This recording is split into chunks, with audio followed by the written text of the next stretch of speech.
Okay, hello. Welcome to topic 2. So now you have an idea of how things roll and you can adjust accordingly if needed. Okay, this week we're looking at the American Revolution and the founding era. So discussion question 1, your response deals with the American Enlightenment thinker of your choosing and their contributions. There are so many.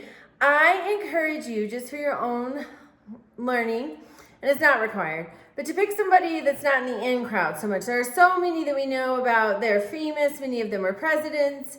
Thomas Jefferson, John Adams, George Washington, but maybe Benjamin Rush. Maybe Benjamin Franklin is obviously more popular, but Benjamin Rush does not get as much notoriety. So maybe pick somebody who is not as readily known, just for your own education. But again, you do not have to do that. Okay. Then, discussion question 2. Why did Great Britain lose the war? Well, logistics was one of the problems. They were fighting a war across an ocean in a time when oceanic travel took months, not just a day. You couldn't just fly across the ocean, and communication had to come on boats. And so there was no email, no sat phones. So they're trying to coordinate this effort.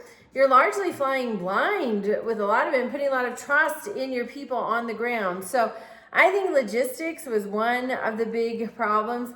Great Britain at the time had the greatest navy in the world and really maybe even the greatest army. I mean, they were a substantial military force to be reckoned with. So you're looking at why did they lose? Okay, then your assignment is a timeline assignment.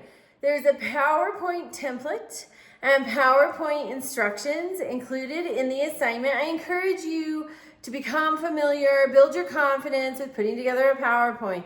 That is just part of the professional career ahead of you, whether you're teaching or wherever your path winds up taking you. Putting together a presentation, a PowerPoint presentation it's a skill that we need. So you'll have 12 events. They can be political, cultural, economic. They're a mixture. You need at least 3 of each of those.